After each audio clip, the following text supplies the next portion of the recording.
Next useful microbes is yeast. Then characteristics of yeast is a heterotrophic unicellular fungus having eukaryotic cell. Yeast हा heterotrophic unicellular fungus आहे म्हणजे परपोषी सूक्ष्मजीव आहे. It grows on the carbon compounds आणि त्याची वाढ कशावर होते कार्बन कंपाऊंड्सवर वाढ होते. Yeast cell are colourless and oval. Yeast cell ह्या कलरलेस म्हणजे त्यांना रंग नाही रंगहीन आहे आणि ओव्हल शेपमध्ये आहे. इथे फिगरमध्ये दाखवले some of the cells show small round buds attach to it आणि काही सेल्स कशा असतात त्यांना राऊंड बर्ड्स अटॅच असतात जसं फिगरमध्ये इथे दाखवले. हे बघा हे काय बर्ड्स आहे. ही ईस्ट सेलची फिगर आहे. This is a cytoplasm. हे न्यूक्लियस आहे and this is a cell wall आणि हे काय budding. This figure is a yeast cell. Next characteristics is yeast reproduced asexually by budding. ईस्टचं रिप्रोडक्शन कसं होतं बाय बडिंगने asexually. Yeast cells carry out fermentation during process of obtaining its nutrition. It converts carbohydrates into alcohol and carbon dioxide. फर्मेंटेशनच्या प्रोसेसमध्ये yeast cell ह्या कार्बोहायड्रेट्सचं conversion alcohol and carbon डायऑक्साईडमध्ये करतात. Yeast is a unicellular fungus with 1500 different species in existence. Yeast cell या unicellular fungus आहे आणि त्याच्या जवळजवळ 1500 वेगवेगळ्या प्रजाती आढळतात. Next characteristics is The yeast cell is a eukaryotic type of a cell. Yeast cell ह्या eukaryotic टाईपच्या सेल्स आहे. Next activity bring active east from the market. मार्केटमधून ईस्ट घ्यायचे. Mix a spoonful of east 2 spoonful sugar with sufficient quantity of lukewarm water in a bottle. एका बॉटलमध्ये कोमट पाणी घ्यायचे त्याच्यामध्ये 2 स्पूनफुल शुगर ॲड करायचे आणि ईस्ट ॲड करायचे. Then next fix a colourless transparent balloon on the mouth of that bottle आणि त्या बॉटलच्या माउथला एक ट्रान्सपरंट बलून फिक्स करायचे. What changes do you observe after 10 minutes. 10 मिनिटांनी ऑब्झर्व केल्यानंतर त्याच्यामध्ये काय चेंजेस झालेले असतील तर त्या बलूनमध्ये गॅस तयार झालेला असेल. Mix lime water with gas accumulated in the balloon. त्या बलूनमध्ये जो गॅस ॲक्युमुलेटेड झालेला आहे त्याच्यामध्ये लाईम वॉटर मिक्स करायचे. Collect that lime water in a beaker and observe it. त्या लाईम वॉटर कलेक्ट करायचं आहे बिकरमध्ये आणि ऑब्झर्व करायला सांगितले. What do you noticed. Take a drop of the solution from the bottle on a glass slide, put a cover slip over it and observe it under the compound microscope. काय करायला सांगितलंय त्या solution मधलं काही drop glass स्लाइडवर घ्यायचे. Cover slip over it त्याच्यावर cover slip ठेवून कंपाऊंड मायक्रोस्कोप खाली ऑब्झर्व करायचे. Then store the solution in the bottle carefully. त्या बॉटलमध्ये जे सोल्युशन बनवले ते केअरफुली स्टोर करायचे. Do you see the colourless oval cells of the yeast on the slide. त्या स्लाइडवर काय दिसेल कलरलेस आणि ओव्हल सेल्स दिसतील ईस्टच्या अशा प्रकारच्या सेल्स दिसतील. Some of those cells may have small round bodies attach to them. त्यापैकी काही सेल्सला काय झालेलं एक स्मॉल राऊंड बॉडीज अटॅच झालेले दाखवले. बघा इथे आहे अशा प्रकारच्या बॉडीज अटॅच झालेले. These are new daughter cells of the yeast in the process of formation. आणि त्या ईस्टच्या नवीन डॉटर सेल्स तयार झालेल्या आहेत फॉर्मेशनच्या प्रोसेसमध्ये. This method of asexual reproduction is a budding. आणि त्यालाच काय म्हणायचं असेक्शुअल रिप्रोडक्शन आणि बडिंग असं म्हणतात त्याला. This is the fungus cells. Next, use your brain power. Question first. Recently, it has been made compulsory in India and some other countries to mix 10% ethanol with fuels like petrol and diesel. What is the reason for this? Recently, India किंवा other कंट्रीजमध्ये 10% ethanol हे फ्युएलमध्ये add करणं for example petrol आणि डिझेलमध्ये add करणं compulsory केलेलं. तर त्याचं रिझन काय ते विचारले. The reason is ethanol is produced from molasses of a sugarcane and other grains. Ethanol हा मॉलेसेस ऑफ शुगरकेन म्हणजे ऊसाची जी मळी असते त्याच्यापासून प्रोड्यूस केला जातो किंवा अदर ग्रेन्सपासून प्रोड्यूस केला जातो. The ethanol is less polluting if used as a fuel. Petrol and diesel are fossil fuels. Petrol आणि डिझेल हे फॉसिल फ्युएल्स आहे पण इथेनॉल हे जे फ्युएल आहे ते लेस पॉल्युटिंग आहे. Then they are obtain from deep interiors of the earth. आणि फॉसिल फ्युएल्स जे आहे पेट्रोल किंवा डिझेल हे अर्थच्या इंटिरियर्समधून मिळतं आपल्याला. But they are limited sources of energy आणि ते एनर्जीचे लिमिटेड सोर्सेस आहे. They can not be produced again if exhausted, म्हणजे जर एकदा यूज केलं तर ते आपण पुन्हा प्रोड्यूस करू शकत नाही. Due to limited fossil fuels mankind is facing energy crisis, आणि हे लिमिटेड फॉसिल फ्युएल्स असल्यामुळे मानवाला काय येऊ शकतो, एनर्जीचा प्रॉब्लेम येऊ शकतो किंवा crisis. The remedial measure on this problem is using 10% ethanol in the fuels, आणि ह्या प्रॉब्लेमचं रेमेडियल म्हणून फ्युएल्समध्ये 10% इथेनॉल यूज केले जातं. This mixture saves the fuels quantity, आणि हे मिक्सचर फ्युएल्सची क्वांटिटी सेव्ह करतं. इट ऑल्सो इमिट्स पोल्युशन, आणि पोल्युशन पण इमिट्स करतं. It also emits less carbon dioxide and thus creates less air pollution, आणि ते लेस कार्बन डायऑक्साईड इमिट करतं, त्याच्यामुळे एअर पॉल्युशन पण कमी होतं. Therefore recently it has been made compulsory in India and some other countries to mix 10% ethanol with fuels like petrol and diesel, आणि त्यामुळेच petrol आणि डिझेलमध्ये 10% इथेनॉल हे इंडिया किंवा अदर कंट्रीजमध्ये मिक्स करणं कंपल्सरी केलेलं आहे. The next question is, what are wineries located near Nashik in Maharashtra? महाराष्ट्रामध्ये जे नाशिक डिस्ट्रिक्ट आहे, तर नाशिक डिस्ट्रिक्टमध्ये वायनरीज ह्या जास्त प्रमाणात का आहे नाशिकच्या आजूबाजूला? Answer is, in the district of Nashik in Maharashtra, there are many orchards of grapes. Farmers and horticulture find it economical to have a business of a winery than only depending on harvesting of grapes. Nashik डिस्ट्रिक्टमध्ये मोठ्या प्रमाणात वायनरीचे farms आहे, आणि त्यामुळे तिथले बिझनेससाठी wineries किंवा other horticultures is economical to have a business winery than only depending on harvesting of grapes, आणि ग्रेपच्या हार्वेस्टिंगवर वायनरीज डिपेंड असते. And then grapes are very delicate and perishable fruits, so making wine out of grapes become a suitable measure for converting perishable fruits into long lasting wine, आणि त्या फ्रूटपासून long lasting wine तयार केली जाते. Wine is also in great demand, आणि वाईनची पण खूप जास्त प्रमाणावर डिमांड आहे. We also get valuable foreign exchange by exporting wine in international market, आणि इंटरनॅशनल मार्केटमध्ये वाईन हे एक्सपोर्ट केलं जातं किंवा अदर फॉरेन कंट्रीजमध्ये सुद्धा एक्सचेंज केलं जातं. Due to all such causes many wineries located near Nashik in Maharashtra, आणि ह्या सगळ्या कारणांमुळे नाशिक शहर किंवा त्या जिल्ह्याच्या आजूबाजूला जे ग्रेप्स आहेत त्याच्यामुळे नाशिक शहरामध्ये वायनरीज हे नाशिकच्या आजूबाजूला जास्त प्रमाणात लोकेट आहे. Next is chapatis made from wheat only swell but bread becomes spongy, soft and easy to digest. Why is it so? चपाती आणि ब्रेड हे दोघे कशापासून केले जातात? व्हीट पासून. पण चपाती फक्त स्वेल अप होते, तर ब्रेड हा सॉफ्ट आणि डायजेस्टसाठी इझी का आहे किंवा स्पॉन्जी का आहे? Why is it so? Yeast is added to the flour of a bread. ब्रेडमध्ये काय ॲड केलं जातं? ईस्ट ॲड केलं जातं. This yeast carries out fermentation and release carbon dioxide in the process, आणि ह्या प्रोसेसमध्ये काय होतं? फर्मेंटेशन होतं आणि कार्बन डायऑक्साईड रिलीज होतो. Therefore the bread become spongy and soft, आणि त्याच्यामुळे ब्रेड हा स्पॉन्जी आणि सॉफ्ट होतो. Due to yeast some nutritions R also produced in the flour, आणि त्याचप्रमाणे ईस्टमुळे काय होतं? त्या फ्लोअरमध्ये जास्त प्रमाणात न्यूट्रिशन्स तयार होतात. So it becomes more tasty, nutritious and easy to digest, आणि ते जास्त टेस्टी होतं आणि डायजेशनसाठी इझी असतं.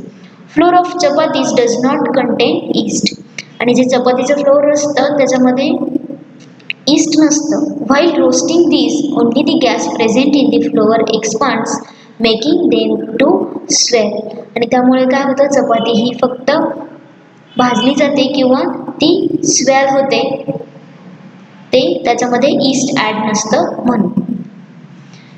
Do you know? तुम्हाला माहिती का? Often alcohol is produced along with sugar in sugar factories. Alcohol हे शुगर फॅक्टरीमध्ये सुद्धा प्रोड्यूस्ड केलं जातं. Molasses is produced from sugar cane juice, म्हणजे ऊसापासून ही मळी जी तयार होते it is riched in carbohydrates, आणि त्याच्यामध्ये जास्त प्रमाणात कार्बोहायड्रेट्स असतात. Molasses is fermented with the help of the yeast called Saccharomyces, molasses हे फर्मेंट केलं जातं ईस्टच्या मदतीने. कुठलं ईस्ट यूज केलं जातं? Saccharomyces. In this process ethanol alcohol is produced as a primary product and ester and other alcohols are secondary products. आणि त्याचप्रमाणे primary product म्हणून त्याच्यामध्ये इथेनॉल तयार होतं आणि इतर प्रोडक्ट सुद्धा Easter and alcohol they are second products तयार होतात. Spirit and other alcohols can be obtain from ethanol. आणि इथेनॉलपासून अल्कोहोल किंवा स्पिरिटसारखे प्रोडक्ट बनवले जातात. Ethanol is also a smokeless and high quality fuel. Ethanol हे स्मोकलेस आणि हाय क्वालिटी फ्युएल आहे. Besides, molasses, maize, barley and other grains are also used for industrial production of ethanol. इथेनॉलचं प्रोडक्शनसाठी मेज, barley यांसारखे grain सुद्धा use केले जातात. Then glucose and fructose, the sugars present in grape juice, are also fermented with the help of yeast to produce the alcohol which is used for making wines. Glucose आणि fructose हे शुगरमध्ये present असतात ग्रेप्सच्या in grape juice are also fermented with the help of yeast. आणि हे सगळं ईस्टच्या हेल्पने काय केलं जातं? पुन्हा फॉर्मेंट केलं जातं अँड प्रोड्यूस दी अल्कोहोल. त्याच्यापासून अल्कोहोल तयार केलं जातं आणि ते अल्कोहोलच वाईन बनवण्यासाठी यूज केलं जातं. नेक्स्ट इज बायोरेमेडिएशन म्हणजे जैव उपचार. यारोविया लायपोलिटिका.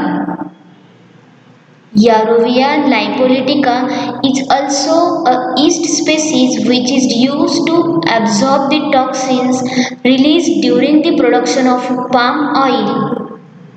पाम ऑइलचं जे प्रोडक्शन होतं म्हणजे पाम तेलाची जेव्हा निर्मिती होते तेव्हा जे टॉक्सिन्स रिलीज होतात ते टॉक्सिन्स ॲब्झॉर्ब करण्यासाठी यारोविया लायपोलिटिका नावाचं जे ईस्टचं स्पीसीज आहे म्हणजे ईस्टची ही प्रजाती आहे ते यूज केलं जातं. Then and the heavy metals and minerals released in some other industrial process. त्याचप्रमाणे काही इंडस्ट्रियल प्रोसेस आहे त्याच्यामध्ये सुद्धा यूज केलं जातं हे heavy metals and minerals release करण्यासाठी. Next is Saccharomyces cerevisiae. Saccharomyces cerevisiae is used for absorption of a pollutant arsenic. आता हे ईस्ट कशासाठी? ही पण काय एक ईस्टची स्पीसीज आहे. हे कशासाठी यूज केलं जातं? आर्सेनिक नावाचं जे पॉल्युटंट आहे ते शोषून घेण्यासाठी सॅक्रोमायसेस सेरेविसिस नावाचं जे हे आहे ईस्टचं स्पीसीज आहे ते यूज केलं जातं. Then next remediation is Alcanivorax. Alcanovarex is the bacterial species used to the clean up marine oil spills. जे मरियन ऑइल स्पिल्स आहे म्हणजे समुद्राची जी तेल गळती होते ना त्याच्यामध्ये हे जे काय ते अल्कॅनिव्हरेक्स नावाचं जे बॅक्टेरिया आहे ते जे आहे जीवाणू आहे हा तो यूज केला जातो ते तेल गळती समुद्रामध्ये जी तेल गळती झालेली असते ना ती स्वच्छ करण्यासाठी. Next is antibiotics.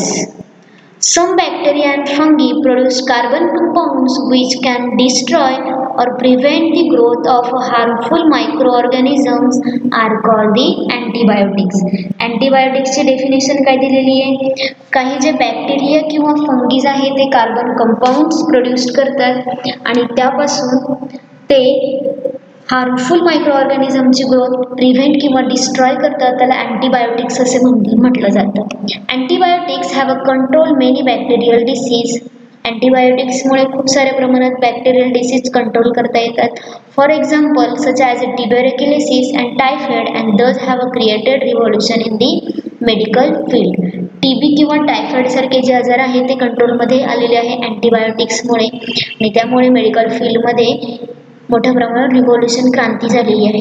Next is some antibiotics are useful against a wide variety of bacteria. काही जे अँटीबायोटिक्स आहे ते useful wide variety of bacteria जास्त मोठ्या प्रमाणातले वाईड व्हरायटी बॅक्टेरियाची जी वाईड व्हरायटी आहे जास्त व्हरायटी आहे त्यावर सुद्धा यूज केलं जातं. They are called broad spectrum antibiotics आणि त्यांनाच काय म्हणायचं ब्रॉड स्पेक्ट्रम अँटीबायोटिक्स असं म्हटलं जातं. म्हणजे ते जास्त जे जीवाणू आहेत त्यांच्यावर हे अँटीबायोटिक्स म्हणून यूज केलं जातं. For example ampicillin. ampicillin, amoxicillin and tetracycline. Extra, when the pathogen cannot be identified even though the symptoms of disease are visible, broad spectrum antibiotics are used. Broad spectrum antibiotics केव्हा use केले जातात? जेव्हा त्या आजाराची लक्षणं दिसत आहेत परंतु जे आहे त्याच्यामध्ये जो जीवाणू आहे किंवा जे रोगजंतू आहे त्यांचं अस्तित्व जर सापडत नसेल तर त्यासाठी त्याला ब्रॉड स्पेक्ट्रम अँटीबायोटिक्स यूज केले जातात. Next is whenever pathogenic microorganism is definitely known. आणि जेव्हा म्हणजे आपल्याला काय माहीत असतं, आता इथे रोगाची लक्षणे दिसत आहेत आणि तो रोगजंतूही माहिती आहे, त्यासाठी नॅरो स्पेक्ट्रम अँटीबायोटिक्स यूज केले जातात. फॉर एक्झाम्पल पेनिसिलिन, फर्स्ट कुठले पेनिसिलिन, जेंटामायसिन आणि एरिथ्रोमायसिन यासारखे जे जीवाणू आहे त्यांचं जर अस्तित्व सापडलं तर त्यासाठी नॅरो स्पेक्ट्रम अँटीबायोटिक्स यूज केले जाते. नेक्स्ट इज पेनिसिलिन हे जे अँटीबायोटिक्स आहे त्याची थोडी इन्फॉर्मेशन दिलेली आहे.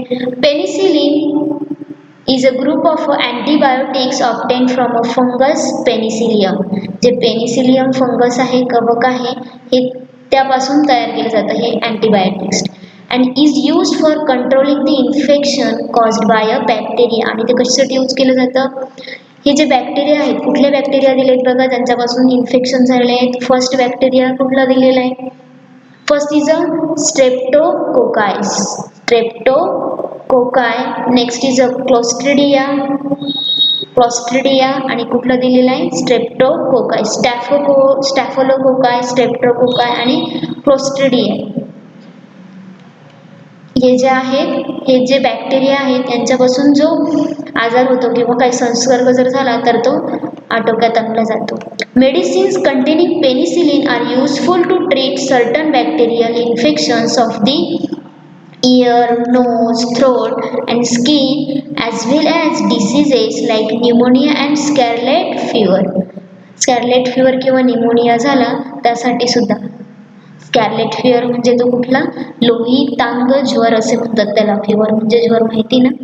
यांसारख्या आजारांवर उपचार म्हणून पेनिसिलिन जे आहे, पेनिसिलिन अँटीबायोटिक्स आहे, त्या प्रकारची औषधं दिली जातात. Next questions. Antibiotics should be taken only when prescribed bye doctors. Antibiotics हे डॉक्टरांच्या सल्ल्यानेच घ्या. Next is don't purchase any antibiotics from medical store without prescription from a doctor. डॉक्टरांच्या प्रिस्क्रिप्शन शिवाय मेडिकल स्टोअरमधून औषधं किंवा अँटीबायोटिक्स खरेदी करू नका. Don't consume antibiotics on your own to treat common diseases like a throat infection, common cold or influenza. Suppose काही common diseases झाले, फॉर एक्झाम्पल दिलेले तुम्हाला घसा दुखणे, सर्दी, खोकला, इन्फ्लुएन्झा यांवर अँटीबायोटिक्स हे घेऊ नका, कन्झ्युम करू नका. ते स्वतःच्या मनाने घ्यायचे नाही. घ्यायचे असेल तर डॉक्टरांच्या प्रिस्क्रिप्शननेच. Okay. Next, even if you feel well before completing of the prescribe course. म्हणजे डॉक्टरांच्या प्रिस्क्राईब कोर्स नंतर जर तुम्हाला बरं वाटलं, you better feel, then antibiotics you must be continue and completed. तरीही अँटीबायोटिक्स हे कंटिन्यू करून कंप्लीट करा course. Next is don't suggest to others the antibiotics which were useful to you. म्हणजे तुम्हाला जे अँटीबायोटिक्स यूज झालेले आहेत, जे तुम्ही यूज केलेले आहेत तेच तुम्ही इतरांना सजेस्ट करू नका. प्रत्येकाच्या बॉडीनुसार त्याला अँटीबायोटिक्स दिले जातात. प्रत्येकाच्या बॉडीवर अँटीबायोटिक्स हे सारखेच परिणाम करतील असं नाही. त्यामुळे इतरांना सजेस्ट करायचे नाही. म्हणजे तुमचं डोकं दुखलं तेव्हा समोरच्याचं जर डोकं दुखत असेल तर त्यालाही तुम्ही हेच औषध घ्या असं सांगायचं नाही. कारण प्रत्येक आजाराचे प्रकार असतात, हे त्याच्या बॉडीवर डिपेंड असतात. त्यानुसार इतरांना अँटीबायोटिक्स जे आपल्याला युजफुल झालेले आहेत ते इतरांना सजेस्ट करायचे नाहीत. ओके.